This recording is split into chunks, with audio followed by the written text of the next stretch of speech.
मेरे तमाम ही देखने और सुनने वालों को मेरा ढेर सारा सलाम और बहुत सारी दुआएं। उम्मीद है कि आप लोग बिल्कुल ठीक ठाक होंगे और मैं भी बिल्कुल ठीक हूँ। और जो रेसिपी मैं आज आपको शेयर कर रही हूँ वो बड़ी मज़ेदार सी है, मीठी मीठी सी है।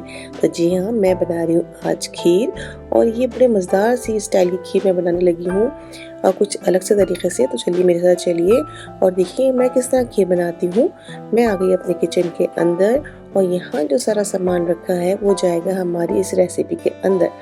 तो जनाब मैं आपको बताती हूँ कि इसमें क्या क्या चीज़ें हैं। इसके अंदर है कुछ मेवे जो आप अपनी मर्ज़ी से कम और ज़्यादा कर सकते हैं। ये है पिस्ते हैं ले लिए मैंने, बादाम है, ये काजू है, 2 डबल रोटी के पीस हैं, ये जो है वो ड्राई मिल्क है और ये है कंडेंस मिल्क लिया है मैंने, थोड़ी सी चीनी है, चावल लिए हैं और इसके अलावा है खोपरा। तो जनाब ये चीज़ें जो है हमारी रेसिपी के अंदर जाएंगी और किस तरह से मैं डालूंगी, कितनी कितनी डालूंगी, ये मैं आपको बताऊंगी अभी जब हम स्टार्ट करेंगे अपनी कुकिंग को। तो जनाब कहीं मत जाइएगा, ये बड़ी मज़ेदार सी रेसिपी बनने वाली है। तो जनाब हमने क्या चाहिए, सबसे पहले चावल हमने लेने हैं। चावल को अच्छी तरह धो लिया है मैंने। ये चावल लिए मैंने लिया है 2 किलो दूध। इसमें मैंने 1 पाव जो है वो चावल लिया है, यानी कि 1 कप चावल का मैंने भिगो दिया है। धो के मैं चढ़ा दूंगी इसको पकाने के लिए। ये है दूध, ये उबल रहा है, इसको उबलने दीजिए। और चावल एक तरफ मैंने बॉईल कर लेने हैं, इतने बॉईल कर लेने हैं, बिल्कुल नरम बॉईल कर लेना है आपको। जब तक चावल पक रहे हैं हमारा दूध यहाँ पे गाढ़ा हो जाएगा, दूध उबल जाएगा अच्छे तरीके से। इसको चलाते रहिए ताकि ये नीचे ना लगे। अगर नीचे लग गया तो इसमें बदबू आने शुरू हो जाती है जलने की। तो हमें कोशिश ये करनी है कि इसको हल्के हल्के जो है वो चलाते रहें। तो इसको मैं चलाती रहूँगी और मेरे चावल जब तैयार हो जाएंगे, ये देखिए चावल मेरे हो गए तैयार, बिल्कुल नरम है। ये देखिए हलवा चावल मैंने बनाए।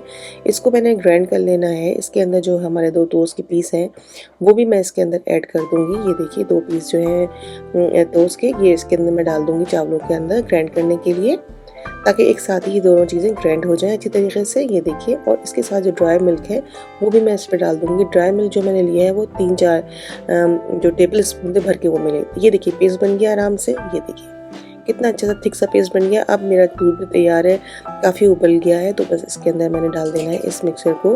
ये देखिए इस तरह से डाल दिए, सारा डाल दिए इसके अंदर, मिलाती रहिए। और ये देखिए अब इसको हमें पकाना है। थोड़ी देर इसको पकाएंगे तो ये अच्छी तरीके से गाढ़ी होना शुरू हो जाएगी, क्योंकि चावल हमारे गले हुए हैं तो हमें ज़्यादा काम नहीं करना पड़ेगा। ये देखिए अब हम इसको चलाते रहेंगे अच्छी तरीके से, थोड़ी थोड़ी देर बाद इसको चलाते रहिए। और जितना बच गया है आपके जार में वो भी आप इसको अच्छी तरीके से निकाल लीजिए। बस इसको चलाते रहना है, गरम इसको करते रहना है आपने। इसको चमचा चलाते रहिए आराम आराम से और जनाब वाली लगने नहीं दीजिए इसको अंदर। अब ये जो कंडेंस मिल्क है वो भी मैं इसके अंदर डालूंगी 1/2 कप। बहुत ज़्यादा नहीं डालना क्योंकि हमें चीनी का इस्तेमाल और भी करना है, बाकी चीनी भी डालनी है। तो कंडेंस मिल्क का इस्तेमाल मैंने किया है 1/2 कप 2 किलो दूध के अंदर। कम और ज़्यादा आपकी मर्ज़ी है, आप कम मीठा खाते हैं तो कम कर लीजिए, ज़्यादा मीठा इस्तेमाल करते हैं तो और मज़ीद डाल लीजिए। अब इस स्टेज पे आपको उसको चलाते रहना है चमचे को अपनी खीर का, क्योंकि यही बस थोड़ा सा काम होता है खीर के अंदर कि आप उसको छोड़ नहीं सकते, आप उसको मुस्तकिल चलाते रहेंगे। अगर आपने इसको छोड़ दिया तो ये नीचे लग जाती है और उसके बाद फिर इसको संभालना बहुत मुश्किल हो जाता है। थोड़ी बहुत तो खीर लगती है। ये है 1/2 टीस्पून जो है पिसी हुई जो है इलायची का पाउडर है, ये इसके अंदर मैंने ऐड कर दिया है। ये जी हाँ, थोड़ी सी खुशबू आ जाएगी बहुत अच्छी सी। तो ये देखिए इसके अंदर पूरी इलायची भी चली गई है साबुत तो इसको मैं निकाल लेती हूँ। ये है खोपरा, इसके अंदर थोड़ा सा खोपरा ऐड कर दीजिए, तकरीबन 3-4 टेबल स्पून होंगे। कम और ज़्यादा आपकी मर्ज़ी है, कम डालना चाहे नहीं डालना चाहे तो ना भी डालें, कोई मसला नहीं है। तो बस जितनी चीज़ें आप डालें, जितना गुड़ डालेंगे उतना ही मीठा होने वाली बात है। ये देखिए अच्छी तरीके से 10 मिनट हो गए इसको पकाते हुए, तो ये खूब गाढ़ी हो गई है। अब मेरे पास कुछ कटे हुए जो है वो काजू और बादाम है, ये भी मैं इसके अंदर थोड़ा सा ऐड कर दूँगी ताकि सबके मुँह में आए तो अच्छा लगता है हमारी खीर के अंदर। तो ये मैंने इसके अंदर थोड़े से मिला दिए, ऊपर से गार्निश अलग करेंगे, लेकिन ये थोड़े से इसके अंदर भी मैंने मेवे को ऐड कर दिया है। अब इसको अच्छी तरीके से मिलाते रहिए। देखिए खीर बहुत अच्छी तरीके से जो है वो गाढ़ी होना शुरू हो चुकी है और आपको साइडों से अंदाज़ा हो रहा होगा कि कितनी गाढ़ी हो गई है ये। तो बस जनाब आली हमने क्या करना है, इसको थोड़ी देर और पकाना है और एक बहुत मज़ेदार सा काम करना है जिससे इसका रंग बहुत खूबसूरत आएगा और खुशबू भी बहुत अच्छी आएगी और जायका भी यकीन करें बिल्कुल डिफरेंट हो जाएगा। वो मैं आपको भी दिखाती हूँ हमें क्या करना है। हमें क्या करना है, जो मैंने 1 प्याली जो थी चीनी ली है और 1/2 प्याली मुझे पानी लेना है। ये देखिए मैंने एक पैन ले लिया, इसके अंदर मैंने डाली है 1/2 कप चीनी, 1 कप चीनी और 1/2 कप जो है पानी। उससे मिलाने के बाद इसको चलाते रहना है आपने। वो वीडियो मैंने बनाई थी, मेरे ख्याल से कहीं मिस हो गई, लेकिन मैंने क्या किया, 1 कप चीनी लिया जो मैंने आपको दिखाई थी चीनी, और 1/2 कप पानी लिया और इन दोनों को जला के आपने इसको पकाना है। जब तक पकाना है जब तक इसका कलर चेंज ना हो जाए, ये ब्राउन कलर में ना आ जाए।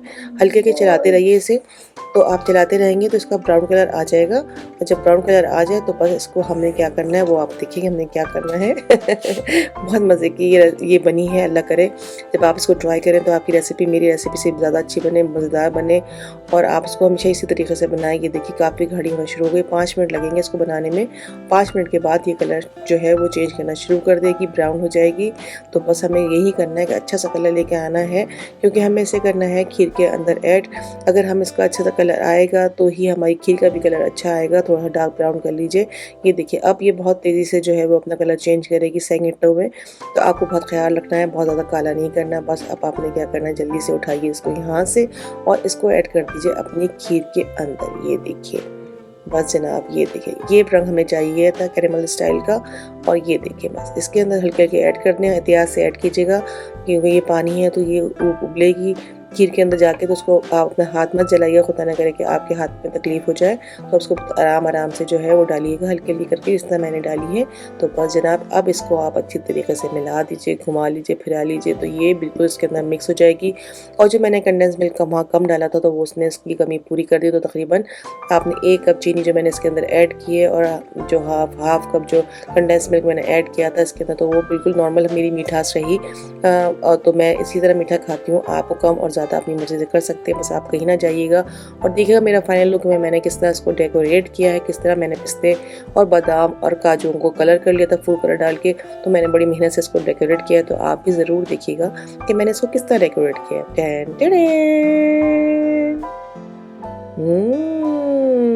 ये देखिए ये है मेरी डेकोरेशन और मैंने इसको इस तरह डेकोरेट किया। उम्मीद है कि आप लोगों को अच्छा लगा हो। तो बस इसी के साथ दीजिए मुझे इजाज़त, इस उम्मीद के साथ कि फिर होगी आपसे मुलाकात एक अच्छी सी मज़ेदार सी रेसिपी के साथ। अपना और सबका बहुत ज़्यादा ख्याल रखिए, खुश रहिए, पॉजिटिव सोचिए और स्पेशली अपनी सेहत का बहुत ख्याल रखिए।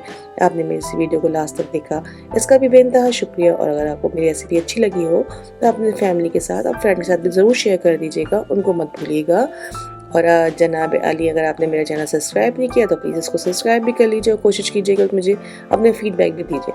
तो चलिए जनाब चलती हूँ, फिर मिलूँगी, जल्दी ही मिलूँगी। अल्लाह हाफ़िज़।